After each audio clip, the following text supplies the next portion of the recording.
that is an art in itself, how to do those basic things that will center you for the rest of the day. Because that's really all the program is, once you've understood what is kind of fueling those self-destructive behaviors.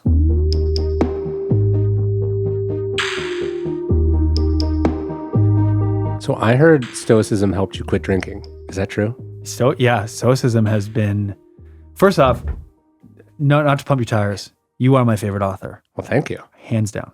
I'll take it. Stoicism to me changed my life. And I'm not the kind of guy, and this is something that I need to continue to work on, that can just sit on a couch and read for hours. Sure. So a lot of the books that I read with my ears. Of course. Whatever works. But no, Stoicism has had a huge impact in my life. Yeah. Do you remember how you found it? There was always like nuggets in other books that I read. Like Sure. I loved like a lot of different self-improvement books or whatever, and you'd find nuggets of it. And I love history. Yeah. So every once in a while I'd hear these things, like a quote from Aristotle, like freedom is obedience to self-formulated rules, right? Or something like that. And you're just like, huh. And then you hear other things. And then it was really your books that introduced me on a whole nother level to it. And of course, Duncan and myself, and Duncan Penn, who I think you had on this podcast, is somebody who I talk about it with all the time as well. Really? Yeah. Interesting. All right. So walk me through, how does Stoicism help you get sober? So people think that rehab, people who haven't been, is like, I think they have this preconceived notion that there's like this pill they give you, and suddenly it just all goes away, Sure. and you go to rehab and you come out and things are just fine. And what I realized it was for me when I was there, is it's a deep dive into why we make the choices we make and why we're so self-destructive. Yeah. As human beings. And after you start understanding more about what is kind of triggering you on this journey, the answer to these kind of insecurities is discipline. Mm-hmm. And it is a structure. And people, it's funny, as I've read more as I get older, and the more things I've taught myself, I've realized that a lot of the spiritual practices, or a lot of books that I've read are almost saying the same thing in different ways. Sure. Like the theme that I found most important to me is that, for lack of a better word, discipline is destiny. Yeah. And that has been my way out of the turbulence in my life back in the day. Yeah, I think like if anyone's ever been to physical therapy or rehabbed from an injury, you get the sense that it's like, oh, I'm going to be worked on. Like I'm going to go and I'm going to get massages or this kind of treatment or this medicine. But really they're like, no, here's the work that you have to do, right? And it's the same for, I think, the other forms of rehab. Like you don't go there and then they're like, here are all the secrets to not drinking or doing this or that anymore. What they're like is, here are the things that you have to do every single day of your life.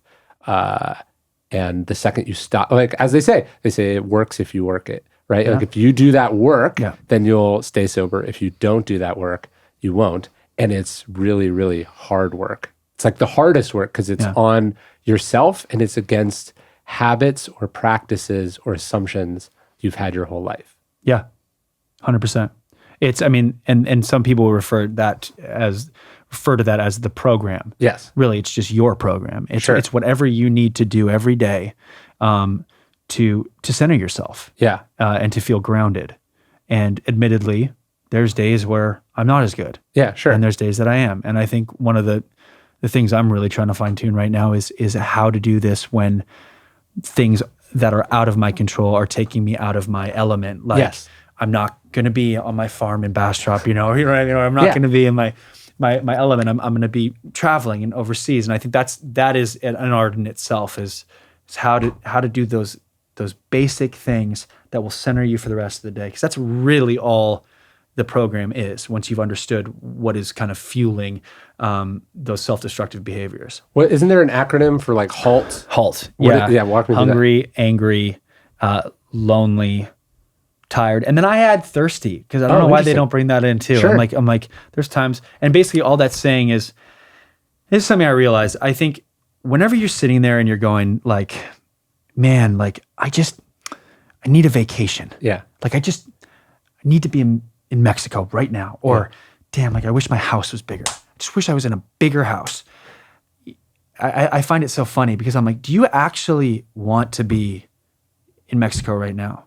Or do you like the person you think you're going to be in Mexico right now? Yes. And it's the same with that house, right? Like, or do you like the person you've become to be in that? Mm-hmm. You know? And I think, you know, it's kind of the same theme from your book, is just like, you get what you are. Yes. So just be the best version of yourself as possible. Well, it's funny, in Meditations, there's a passage where Marcus Aurelius is like doing exactly that. He's like, I know you think you want to get away from it all, like in the country or the beach or whatever. Yeah. And he's like, but actually whatever you need is inside of you right now. He says like, you can retreat and go on vacation inside your own soul right now.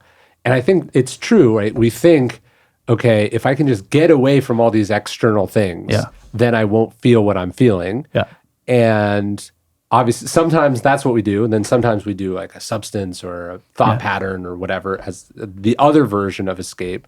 But what we really just have to deal with is whatever that feeling is. And if you can deal with that feeling and process it and work on it, that's actually a more sustainable and permanent solution to that thing. But I think, to me, one of the things that addiction is like a sort of a proven pattern where whenever you get that feeling, you do that bad thing, that thing you're not supposed to do. And then the relief becomes associated with that feeling, even if it's also destroying your life at the same time. 100%. Yeah. And it's your coping mechanism. You know, it is your higher power. Yeah. It's what you go to. Yes. Right. It's like we fall on our habits. And if that's your habit, you're going to fall on that. Right.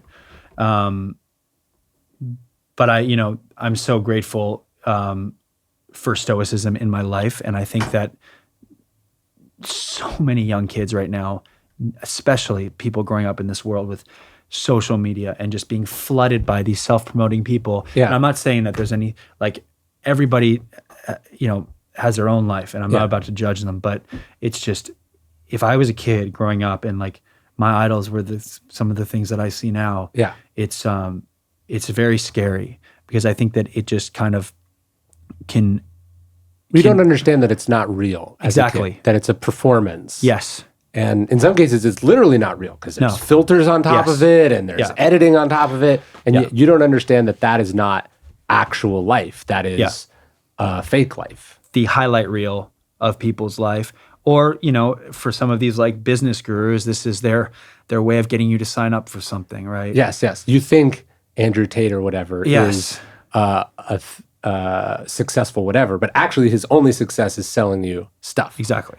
Well, speaking of your show Heels, it's like watching professional wrestling and not knowing that it's fake. Like, that it's all scripted, that it's designed to make you feel good about some people, bad about some people, vicariously follow along, stimulate sort of very primal urges, which when it is presented as entertainment, there's absolutely no problem with it. Yeah. The problem is it's not. Like, you're following these parenting bloggers and going like, why am I shitty because my house isn't clean like theirs? Yeah. And you don't understand that they picked this location that they're shooting from because you can't see what's on the other side of the couch, which is the same mess that's in your house. Or that the house is a rental or the car is a rental or whatever. And I just feel like it's this kind of teaching for people that really is the way out. Because if I could sum up everything that I've read into a few words from you, it's, you're going to be okay. It's going to be okay. Follow this. Because I think that everyone is being made to feel like they're not good enough right now. Sure. In the world. And through this, you realize that you can do that for yourself. Through these small practices, that this everyday routine, that you don't need validation externally, that this all comes internally, and happiness isn't something to be gotten. It is the way.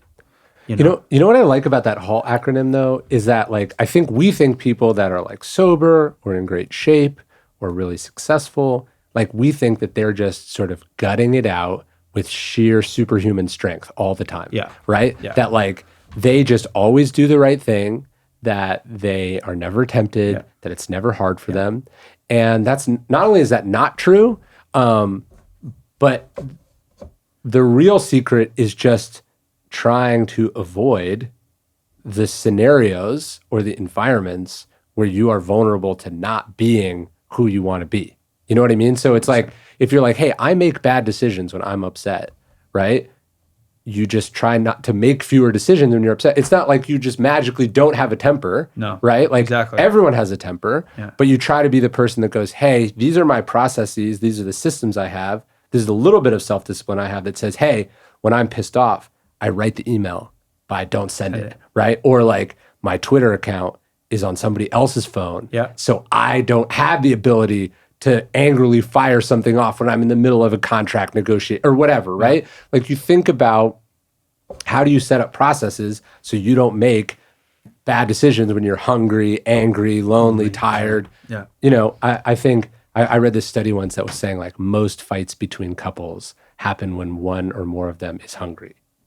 And you're like, oh yeah, right. Like, I totally believe that. You're not actually fighting about like whose fault it was that you're late. You're fighting because you were trying to get to a restaurant and you're not at the restaurant and you're both hungry. And when you realize that, you're like, let's just table this discussion till after we eat. And not only are we not actually going to have the discussion later, but like we're both going to apologize. We're both going to admit we're wrong. Because we'll be different people then. No, I completely agree with that. I also feel like it's, I feel like so many people, including myself, want to follow this. What's the right way? What's the right way to do it, right? And the right way is the way that works for you. You know, and I feel like that's something that I struggled to figure out along the way as I was like, oh, everyone has just what works for them. You know, some people can survive on less sleep and be totally fine. I'm not one of those people. I never have been. And chances are, though, you're not one of those people. If you think you're one of those people, you're probably fooling yourself, right? But like, yes, I get what you're saying. But that's interesting to me because I saw that. I actually read that book, Why We Sleep, that author, right? And that's like the percentage of people who can actually do that is staggeringly low. You're the exception that proves the rule. Well, how much sleep do you get a night?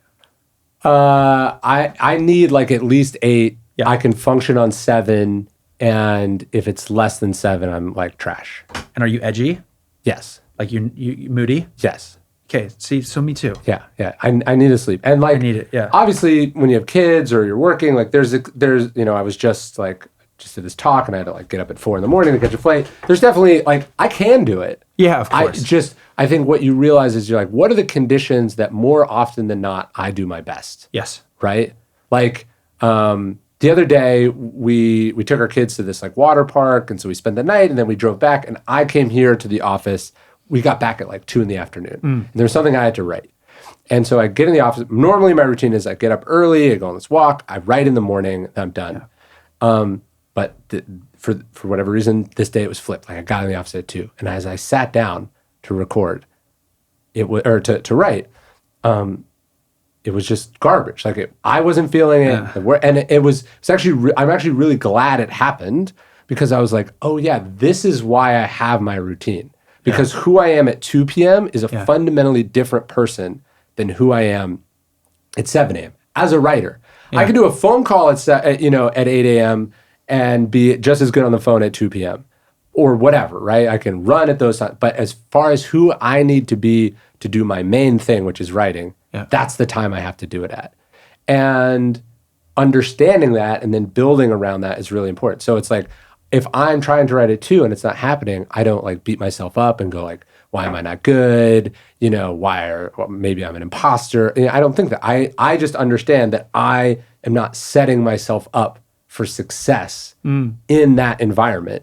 And ideally you want to build your life and make your decisions when it's in your control around the times and places and tools that make you the person that you want to be. And that's like a huge part of it. So it's like, I think sometimes people think it's about discipline in the moment, which it is, but it's also about the discipline way before that. A good example actually with sleep is like, people go like, I'm not a morning person, or I have trouble getting out of bed in the morning. And that's actually not a matter of discipline. The discipline is, you should have gone to bed earlier, right? So that was my question for you. When do you go to bed? Yeah. If it's at 10:30, then I'm like on top of it. And if it's lingering and lagging, that's like that lapse of discipline doesn't feel like a big lapse of discipline.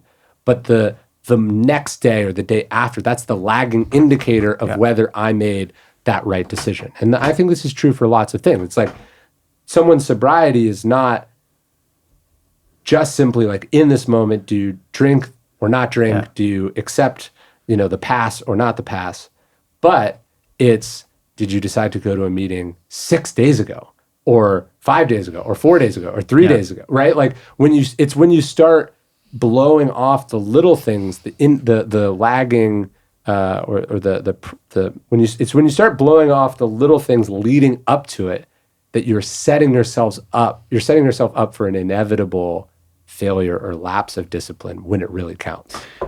Yeah, and I think, literally that is the theme of Discipline is Destiny, right? The little things are the big things. Yes. In life, in your career, in your relationship, in everything. And that's something that took me so long to realize in my life.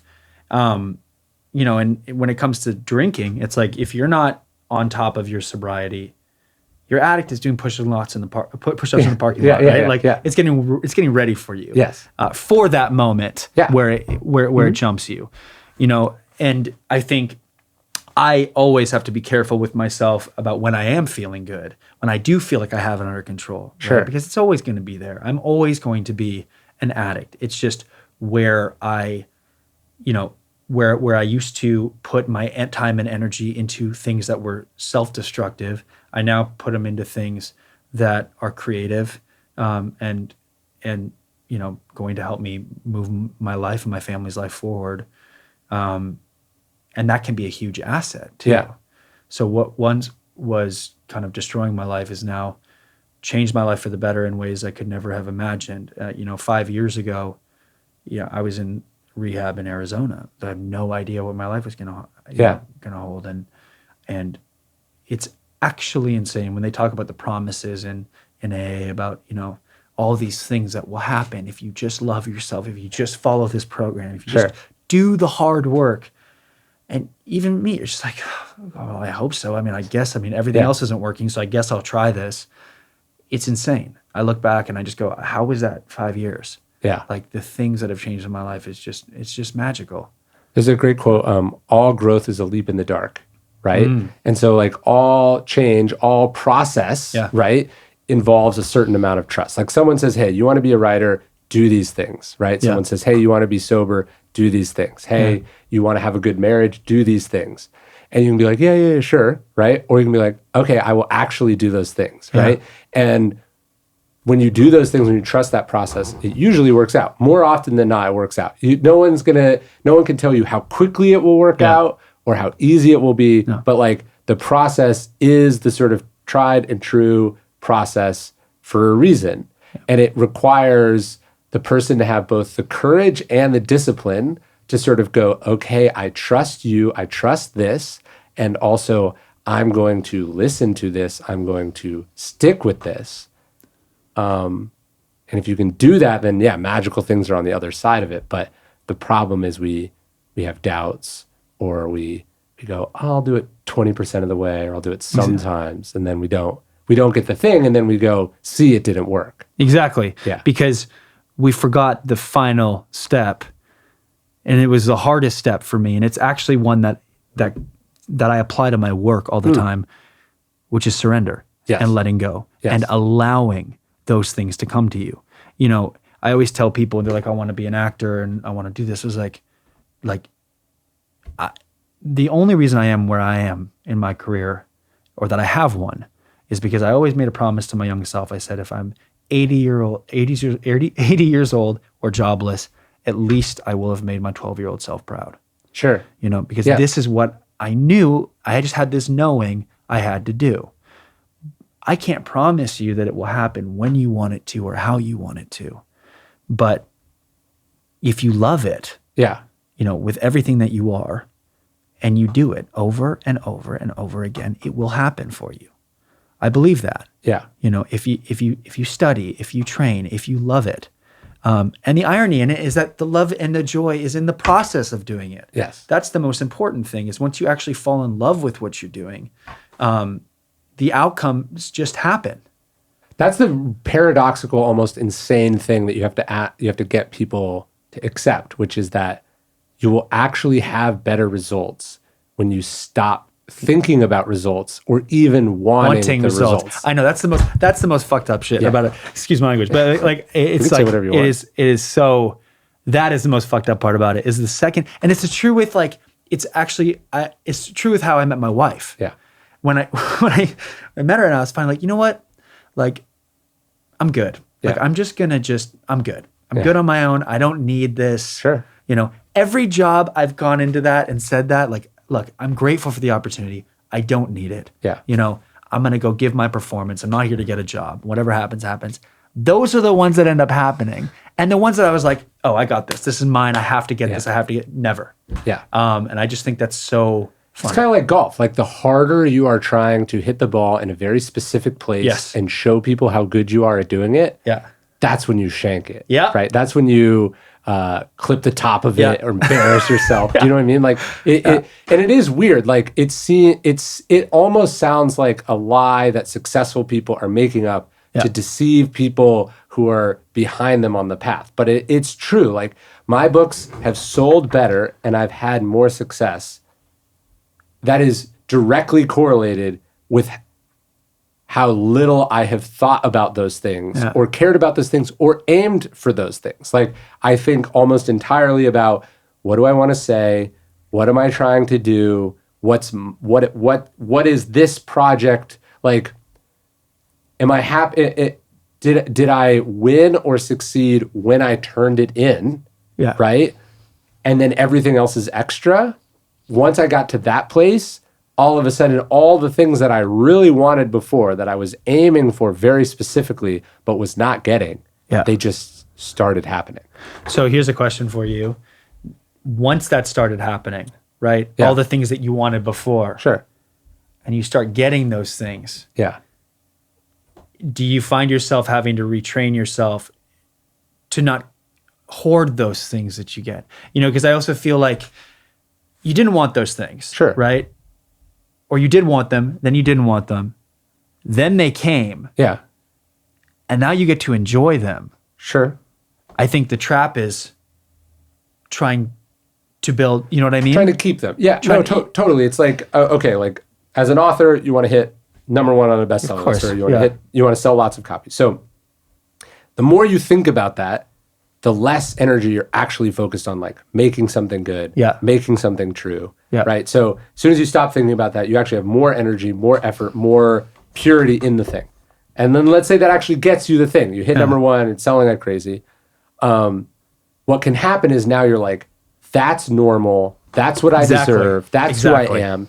And now you're thinking about keeping it, and you've already left the pure, present, inner focused state that unlocked the thing in the first place. So I try to think of it as like ephemeral and not mine. And like my job is just to do what I do. That's the gift. Love that. That's success. And then the other stuff, you get it or you don't. And it's the Stoics have this great word they call preferred indifference. So it's like, it's better to be working than not working, to sell lots of copies than no copies, to be rich than poor, right? It's better to have those things than not have those things. But you're at a place where you're good either way. Yes. Right? And if you can get there, then I think that's the place where you do like the good work. 100%. But it must be weird as an actor because like I have a lot more control over my destiny than you do. It's bullshit. Right? Like you, someone picks you, they allow you to do the thing or not. then they tell you to a certain degree how to do the thing. Yeah. Then someone edits the thing. Then someone markets the thing. How have you come to practice surrender and acceptance? Like how have you narrowed your focus on what you do as an actor? So why I always wanted to be an actor was because I love telling stories. Yeah. And I wanted to inspire people. That's what I loved. It was never about everything else that came with it. Right. Some people might want to be famous. They might want to be rich. They might just want to get the hell out of where they're from. I'd be lying if I didn't say that finances played a part in it. Sure. If I couldn't make money doing this, I don't know if I would. That's just me being completely blunt. Like, I love it, but I never saw myself on stage doing it for 5 cents, or like $1. I need to provide for my family. But that wasn't. But the impetus for doing this was truly because I genuinely loved it. But it would also be wrong of me to deny the fact that when things go well, it means that there's more opportunities to do what I love. Right.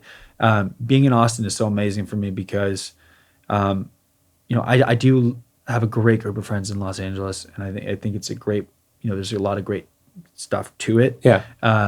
I just didn't want to be reminded every single day about my business and about all this stuff. Like, for me, I love getting to retreat and going to work on, for me, writing is a big part of my life as well. And me and my partners, we develop television shows and we write scripts. So we attach different, you put together a package and you'll pitch it to big studios or whatever. That's how I take my control back.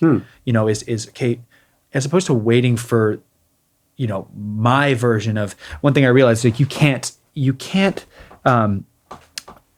allow somebody else to inspire you. Yeah. You cannot try to recreate their career. Sure. So, like, for example, like, Will Smith and I are doing Bad Boys together, right? Like, I grew up, and he's a hot topic right now, but like, I grew up absolutely loving Will. Sure. And just from my experience with Will, he is just an incredible human being, an incredible business guy. We're all human beings, and we all make mistakes. But I can allow his career to inspire me as a human being and as an actor.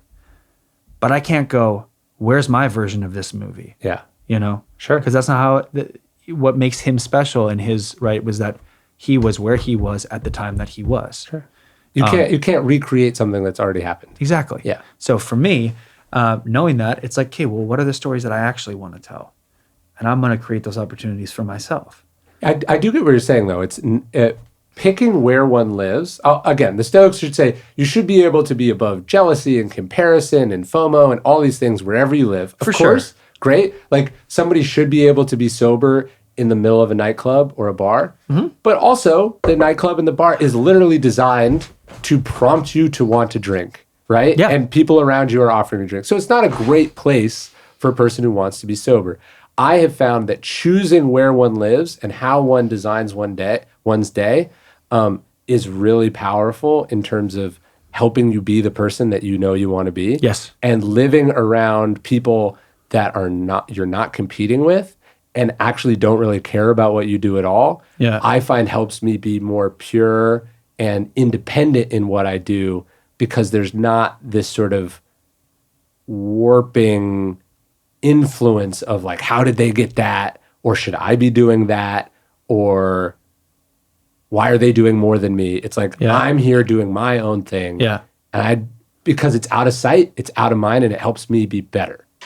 And, it's funny, Hollywood, I feel like, creates the illusion of competition. Sure. Like social media. Yes. Yeah. Whereas in reality, it's not as competitive as people make it out to be. There are roles that I am so right for, and there will be a very few other guys my age, my type, that are right for that. Like, in that sense, I guess you could say we're competing against each other. Sure. But in reality, like, it's not that. And I think that there's this feeling of totally perpetuated by insecurities. Sure. Of just, I have to one up, I have to act better, I have to be better, and it's just, that's not the father I want to be, that's not the husband I want to be, that's not the man I want to be. And that's part of why I do think leaving home, even as a child, can be a huge life hack. Yeah. I think just like broadening your horizons and being somewhere new. And Lauren and I, my wife, we had never been to Austin, and I'd heard such amazing things. And once we got here, it was just like, oh man, like I feel like this is how like life was back in the 70s, or like back before everything. It's just, you go to certain places, like even this town, I'm just like, are you kidding me? Like right over to a fucking bookstore? Like this is incredible. Like I love this. Also, like there's something to be said too about like, I think there's this, when you want to do a certain profession, you're like, okay, everyone is in New York or LA or whatever. Yeah. And because everyone's there is competition in the sense that like there's only so many apartments, and so everything's more expensive, right? Yeah. And I think being able to live in a place, although Austin is becoming very expensive, but I think so you can do it anywhere, but living below your means or living outside of the bubble or the scene where you're not also competing in terms of status with other people, it allows you to make better artistic or creative or business decisions because you're being much more rational about them. You're not like, hey, everyone, like in my industry, you have to drive this kind of car or you're a loser. Yeah. Right? And then it's like, well, you have to work however many days a year just to pay for that thing. Yeah. And then so you're not thinking, like when I went to my publisher, I was like, I want to write a book about an obscure school of ancient philosophy. They were like, what? That sounds like a terrible idea. And they offered me less money for it, right? Yeah. And if I was living a different lifestyle than I was, the decision to say, I don't really care, I'll take whatever the offer is, wouldn't have been possible. No. You know what I mean? 100%. I mean, that is the key, I think, to just to living a nice life, but also to, especially for people who like artists, actors, authors, people where nothing is guaranteed. You're almost like living a little bit of an entrepreneurial lifestyle as well, where it's just you can make money very fast and very quickly, but you can also go years, without you don't. Yes. And especially if you want to be choosy about your craft. Well, this is what I said to my manager always, is I said, the greatest power I have as an actor is to be able to sit back and choose. And I've always had this mindset, and it served me well so far, which is I would rather be a part of a great film and not be the lead than be the lead of a piece of shit film and get paid way more. And I feel like I've consistently throughout my life have been able to turn down money jobs for the ones that ironically pay you nothing, but to work with great people. And it has slowly but surely continued to produce opportunities and things that I had never experienced. And only in hindsight I can see that. I didn't see it at the time. It was very frustrating to me, being like, God, I really want to take this job, but I can't. But that takes a lot of discipline, right? They're 100%. Like, we want you for this. We will pay you a lot for this. And the alternative is not working, right? Like if you're a person who wants to work, want to be wanted, and then obviously you want money, to say like, no, to say that's almost right, but not right, that's like the hardest thing to do in the world. Like for me, when I get offered like talks and stuff, and it's like, well, I wasn't doing anything on Tuesday the 17th, but the discipline to say, I'm going to leave that space open for something potentially better, which might be nothing. I struggle with that all the time. 100%. I think all of us do. It's really, really difficult. But also, it's not that difficult if you live as responsibly as you possibly can, right? Yes. Because like, for me, it was just like, man, like it would be nice, but I don't need it. Yeah. And to me, those offers, I don't even consider them offers, because to me, it's like, the first thing I always say is, okay, don't tell me what I'm getting. Don't tell me what the offer is. If money wasn't an object, would I do this? Interesting. Would I do this? Yeah. Right. Because it's not hard if you didn't know about it. Like if you never heard, like if you were just like, I wasn't doing anything on the 17th, you'd be like, I'm not doing anything on the 17th. Yeah. The hard part is someone told you, do you want to do nothing on the 17th? Yes. Or do you want to do this thing that's worth this amount of money? Yeah. Now it's hard because it feels like you're choosing the irresponsible choice versus the responsible choice. Yes. When actually the responsible choice may well be to say no. Mm-hmm. Luckily, I think now too, actors get away with a lot more shit than they used to, because I think there's so much content out that, and to a way that's actually really nice, because you can take risks on things that perhaps there's no way you would have touched back in the day. Sure. because back in the day when it was like theatrical releases, if it didn't do well, you maybe had 1 or 2 more shots, but that was it. Whereas now it's like, if it's bad, nobody sees it. If it's good, maybe people see it. And it might take a long time for them to see it. I mean, Vikings is a great example of that. I mean, we started that show. I mean, the first episode, basically, we had the 10th year anniversary like last week, like came out 10 years ago. And people are like, have you heard of this new show, Vikings? Yeah, and I literally, the security guy at the airport yesterday pulled me over. He's like, dude, I'm just finishing season 4. I'm like, where the fuck were you? Like, we needed you like 6 years ago, man. I needed you when I could have renegotiated. Right, sure. But he was, but it was so nice. And obviously that's great too. Yeah. But it's just crazy because there's so much out there. It just takes a very, very long time. Well, it's like, do you have a scarcity mindset about what you do or a abundance mindset? Like, I have a quote in The Obstacles Away from Richard Branson where he's like, opportunities are like buses. There's always one coming around.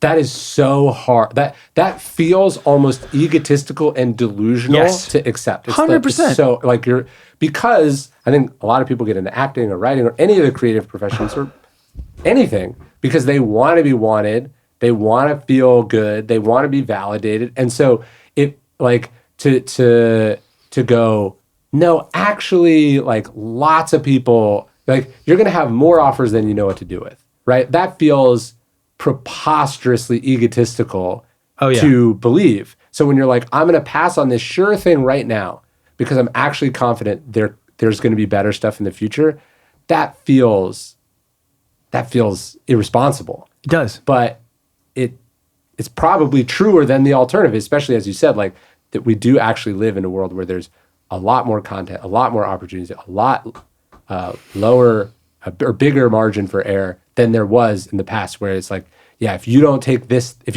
shot, you'll never get another one. By saying no, you're saying yes to abundance. Yes. And it's a very, it's a lot easier said than done.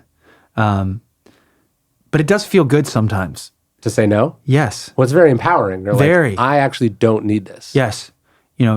No, you can't own me for this. Yeah. It's like, that feels great. Well, do you know who Molly Bloom is?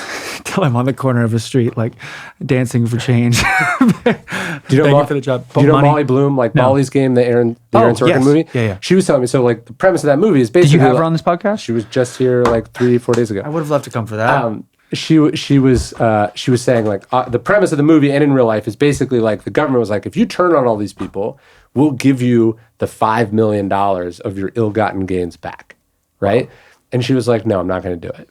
And we were talking about how, like, obviously that's an extremely difficult thing to do, but like how one way to think about that is how rich you are afterwards, even though you have no money. Yeah. If to be the kind of person that could say no to $5 million, you have to be very rich, right? And there's different ways to be rich, right? Like to be very powerful, very in control of yourself, very control of your wants and needs, to be able to be like, my ethics or my principles are more important to me than literally millions of dollars, right? And so that's the stand she ends up taking, which I'm sure wasn't easy, but like she leaves that not feeling like I just lost $5 million, but that actually I am more powerful than $5 million. Fuels you, yes. And Matthew McConaughey told me the same thing when he would pass on these rom-com roles that were going from, it was $5, $10, $15 million. 17, crazy shit, insane amounts of money that at first that was terrifying. Yeah. But then the other side of that is like, no, I decide what I do and you can't really buy me. And to get to that place is a pretty magical place. It's a very privileged place, but it's a magical place. Exactly. And that's the other thing is like, it's a privileged place to be. Yes. But it took years of also doing that to get to that privileged place. Yes. If that makes sense. Like I feel like when people start speaking, whatever, it's at a function or something, or on television they're talking about how they live through gratitude and blah blah blah, right? And it's just like, well, that's easy for you to say. Yeah. And I'm like, yeah, but to be fair, those same people have been doing that for a long time. Yes. It's just that you're only seeing them now. So yeah, if it's a new attitude, then it's fake. But if that's what got you there. Yes, exactly. Although also though, it's like one of the ways you get got to a place where you can say no Yeah. is by saying yes to a lot of things for a long time. Sure. That's the other side that people miss. It's like, now I can be like, I don't want to do that. Like, or I only want to do it on these terms in this way. That's because I said yes to so much for so long. And I made commitments and sacrifices to get to the point where you are more in control of your own destiny than you were at an early point in your career, right? Yeah. Like, so I'll work for free. I won't complain. I won't be entitled. You do that for a long time. Then you get to a place where you're like, now I'm good. Now I have leverage. I'm going to use that leverage. So otherwise, what's the point of the leverage? Yeah, and in the same way as your yeses were strategic early on, your nos are still strategic, now.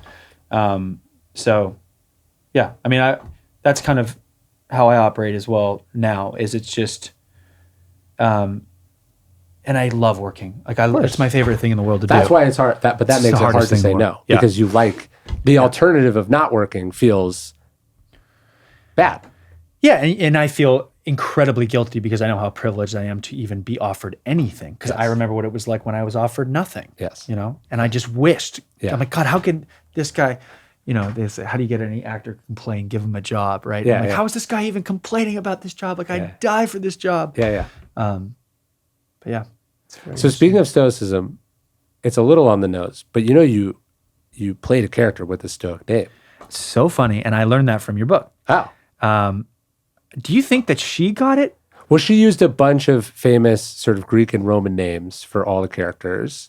But Cato was a good one. It's probably an illusion. I mean, what's actually funny is so the founding of America, the founders would all write these like letters. That was like how they would communicate. They would write these letters that would be published in newspapers. Yeah. And they would all pick names, like their fake names, because they wouldn't write it as like Thomas Jefferson or James Madison or Alexander Hamilton. They would all pick fake names.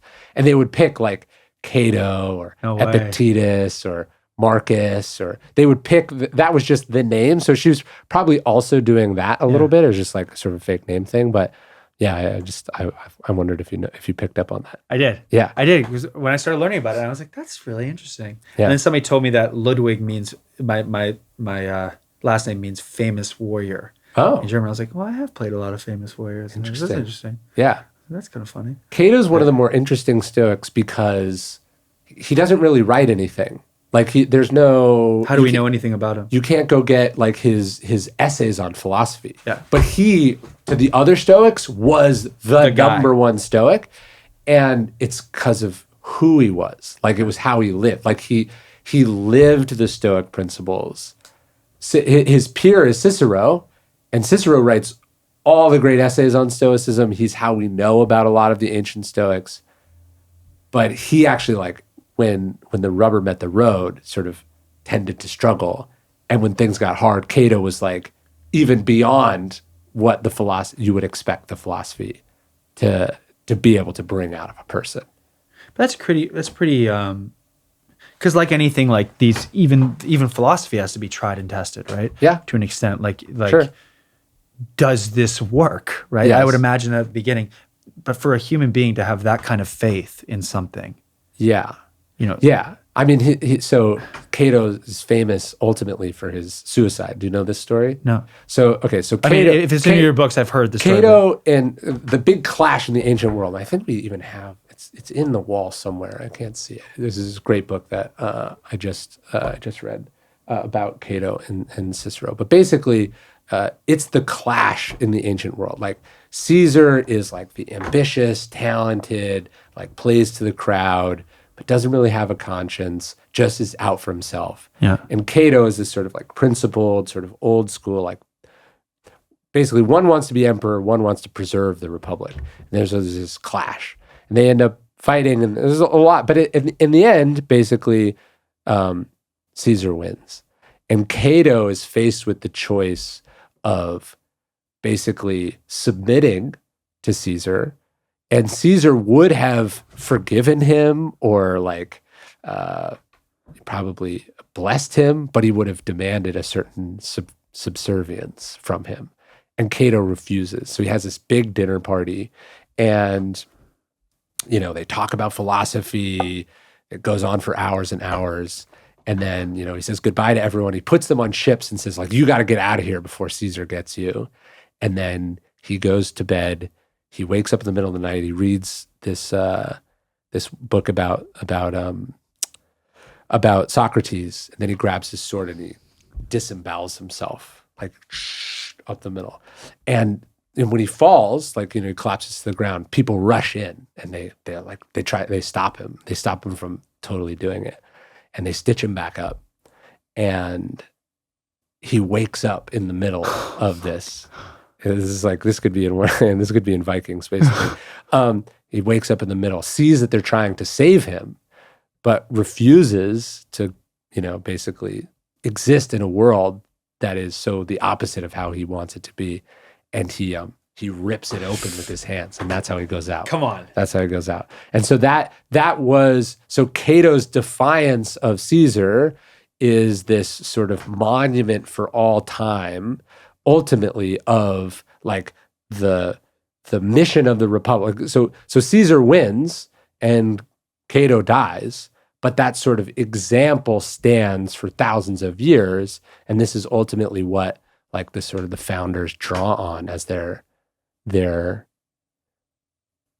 creating America. It's like they're picking up the torch or the baton or the defiance of Cato in those last moments. So who was the original Stoic? The original Stoic is this guy named Zeno. Zeno, yes. So Zeno loses everything in a shipwreck. He washes up in Athens and ends up founding this school of philosophy. And then this is actually funny. So this is in Athens, in Greece. And so it's the invention of philosophy.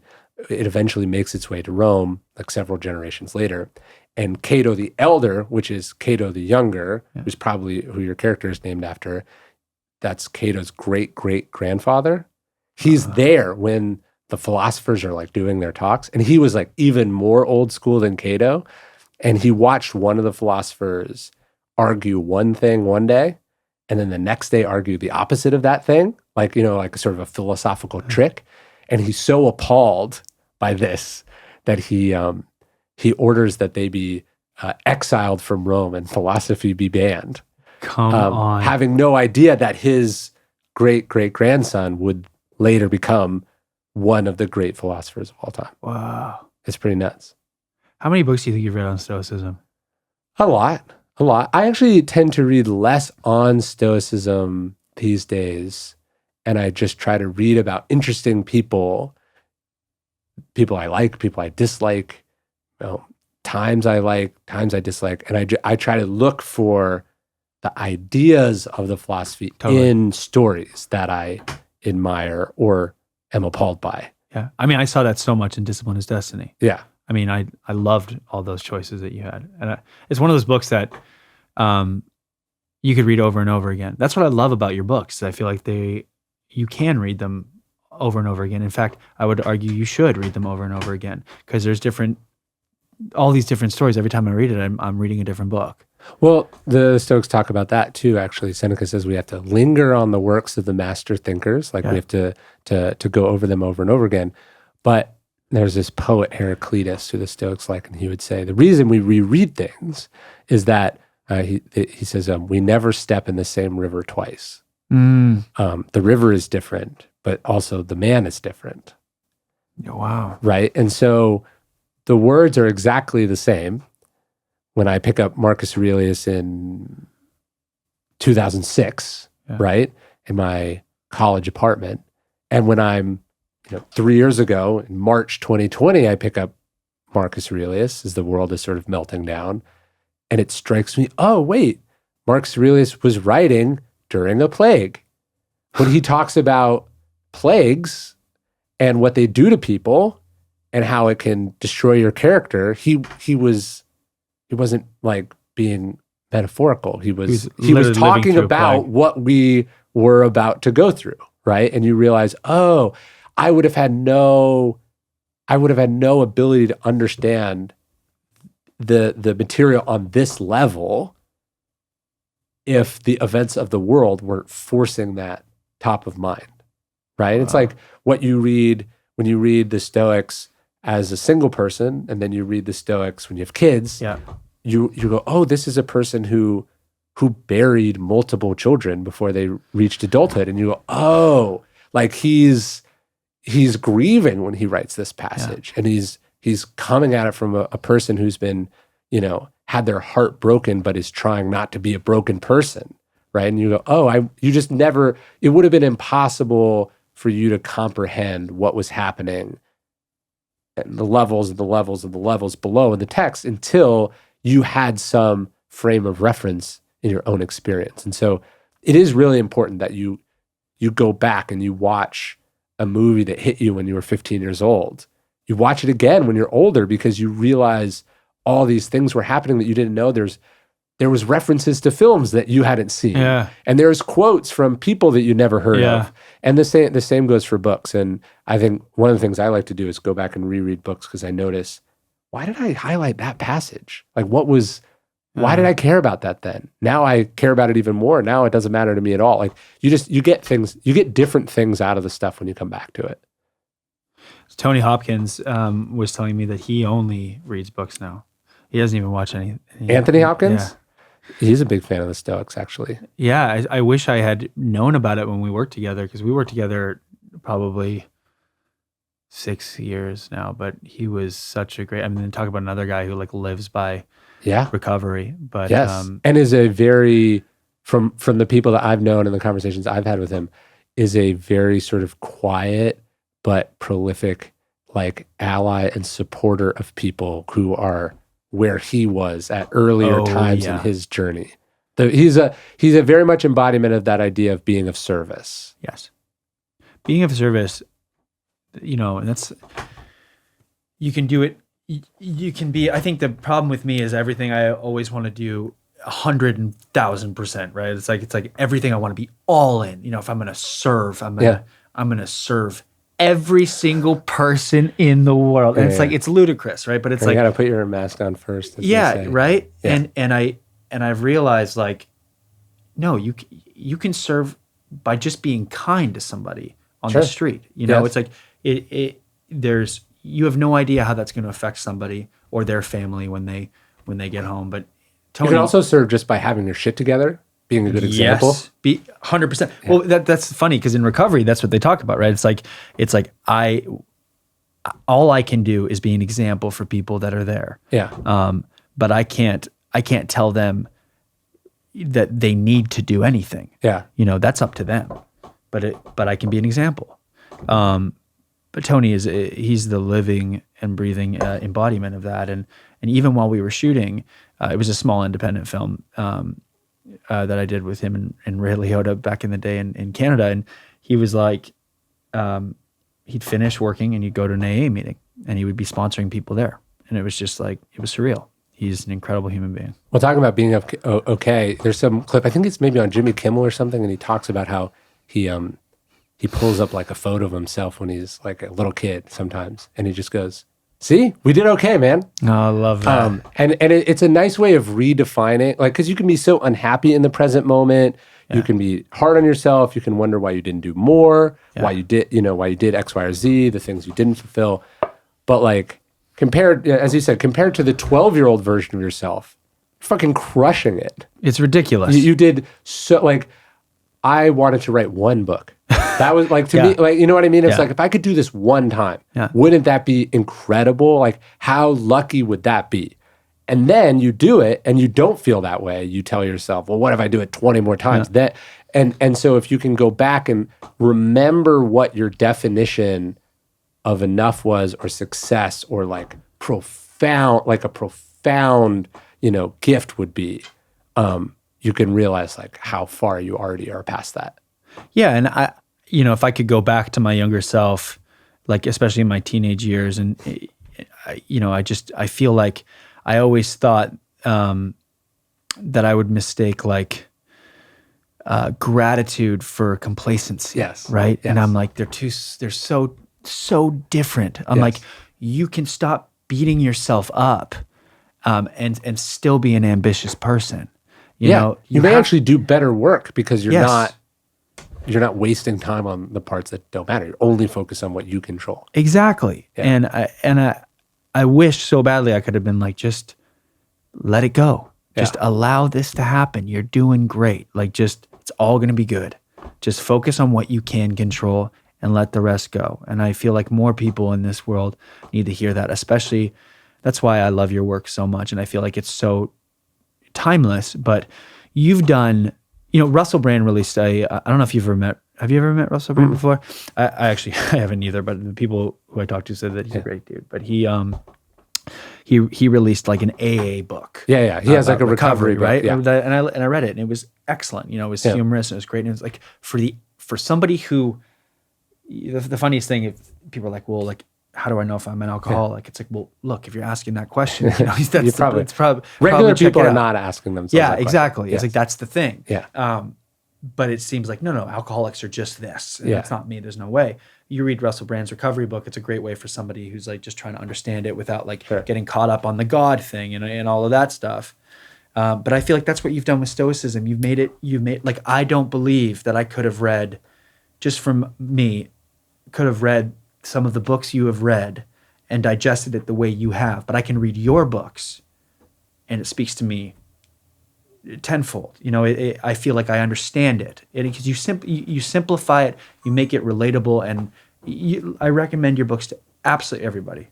Anybody who's going through a hard time, like even people like in recovery, I'm like, read about the Stoics, read these books, because it's truly that you can draw so many parallels between the two.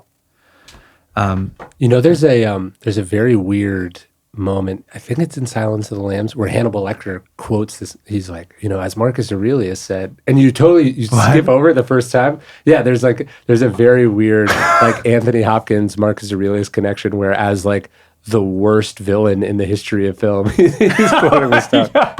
It's pretty cool. I'll look it up. Yeah. No, he's the best. Let me see what else we got. Anything I want to do? You feel like we missed anything?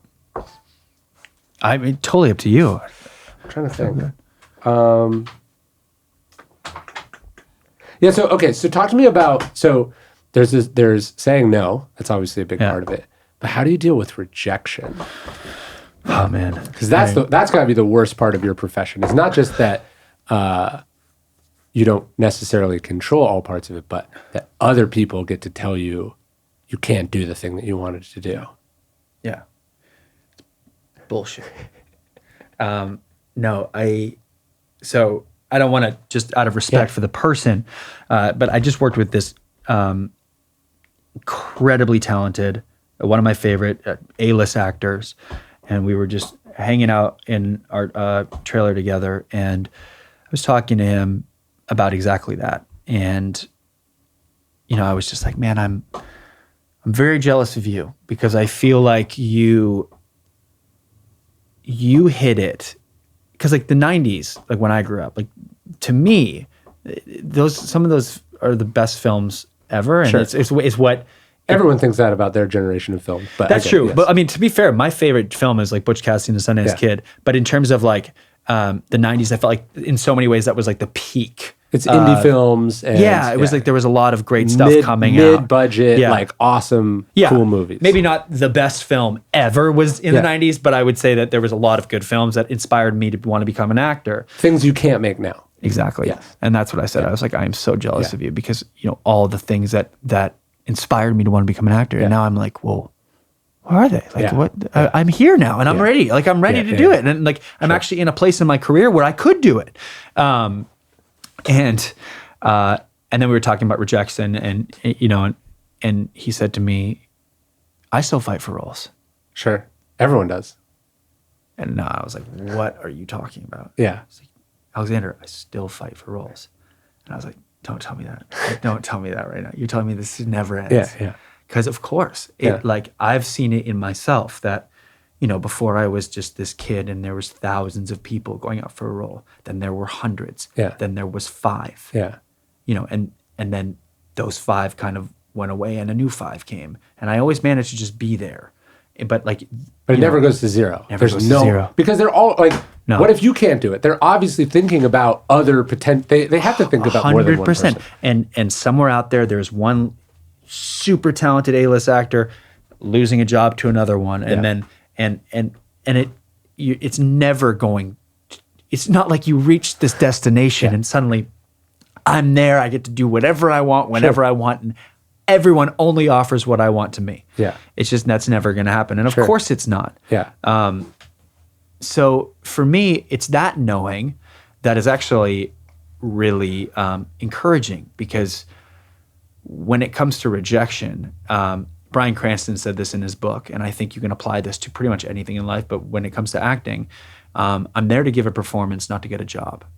Sure. You know, and so often we imagine what, it's not just the job when you lose it. You lose the job and the fantasy that came with that job. Sure. Oh my God, once I get this job, I'm going to finally be happy, and this is going to happen. A-lister, then I'll A-lister, and I'll don't have to care about money ever again, and blah, blah. And first off, there's not an A-lister I've met yet that doesn't worry about, money and feel like they're finally good, which is amazing, but it's just what happens. Yeah. And that's just not a thing. So for me, I lean into it. For me now, it's like, in the same way that I said, all the jobs I've gotten were the ones where I'm like, I don't need this. Would it be great? Absolutely. But I don't need this. Yeah. It would be great to do these things, but if not, there's be another one that comes along. It's a hard thing to do, especially when it's a role you feel like you can absolutely do justice by. But weirdly enough, in my entire career, I have yet to lose a role that I've gone, damn, like I really, really wish I got that. Which is, by the way, how the mind works, right? Like people go, I don't want to regret this for the rest of my life. And it's like, that never happens. Never. Actually. Your mind always finds a way that what you did is the best thing to do. Yes. So why can't you give yourself, like you go through some devastating breakup, 20 years later, you're like, I'm so glad that happened. Yeah. You know that inevitably that's where you're going to end up. Yeah. But then you're like, but I would like to torture myself for at least the first 4 or 5 years. Yeah. Before I get there. And it's like, no, you could just give yourself, you know how you're going to feel about this in a long enough time from now. So why don't you give yourself that gift now? Now. Exactly. It's hard, especially when you're like a really ambitious person. Sure. Because I feel like sometimes there's just this immense pressure. And to me, Stoicism has always been the way out of that pressure I put on myself and everything, because it's like it gets you down to the root of like, oh wait, why am I actually doing this? And what's actually is it important? something in my control or something that's not in my control? And that's the main thing, is like what is and what isn't. Like what's in my control, knowing that I show up to every single opportunity 100% prepared the way I like to. That's in my control. What they decide is not up to me. What's in my control is what I create. Yeah. Or the offers. Because like now it's really cool where we're in this place where it's like there will be some great offers that come by, and there'll be a lot of bad ones. Yeah. And then there'll be stuff that I fight for. Yeah. And that's kind of just how it is forever. And every opportunity, you just have to look at a different way and just see, is this something that's going to elevate me and make me feel great when I'm a part of it or not, regardless of money or anything like that. When the acceptance of rejection is so hard because you don't get where you are, whether it's an entrepreneur or a creative or a artist, by accepting no, right? So it's like people said it wasn't going to work. They said you were never going to make it. They said you were too short, you were too fat, you were too this gender, that gender, right? Like people, and you got where you got by not taking no for an answer. And then eventually you arrive at a place where you have to practice what the Stoics call the art of acquiescence, where you're like, actually, I do have to accept. I do have to take no as an answer because this isn't in my control. Yeah. And perhaps fighting for this thing, maybe I will succeed, but it's actually not the right thing for me. Like there's a great expression I love, I heard, where it's like, don't run to catch trains. Like, you miss some of the trains. Do you know what I mean? Like 100%. You don't actually know that getting on that train is that could be the train that crashes, right? Like, you could meet the person you're meant to marry on the next train. Like just coming to terms with the fact that sometimes it doesn't go your way. Sometimes you don't get it. That feels so dangerously like complacency and like like, that expression, show me a good loser and I'll show you a loser. I think we're nervous of being the person that accepts rejection, that will make us a nobody or a nothing. Yeah. But I think if you actually have some confidence and you're like, I'll make the next thing work, like maybe this one wasn't meant for me, that's the attitude that actually gets you the next shot and the next shot and lets you keep going. Have you read The Power of Intention? No. So my mom just sent me this book, and I just finished it yesterday, and I'm rereading it right now. I started this morning. But I think what you just said was so well said. And you're not this complacent nobody if you're worried about that. Yeah. It's like complacency is probably not your problem. Exactly. Yes. Like, you have the art of intentions. It's like you intend to do something and you're going to do something. It's just maybe you just missed this train, and maybe that's exactly what you needed to miss. Yeah. Yeah. Dude, thank you so much. This was awesome. Ryan, you're the man. Thank you for having me. I really appreciate it, dude.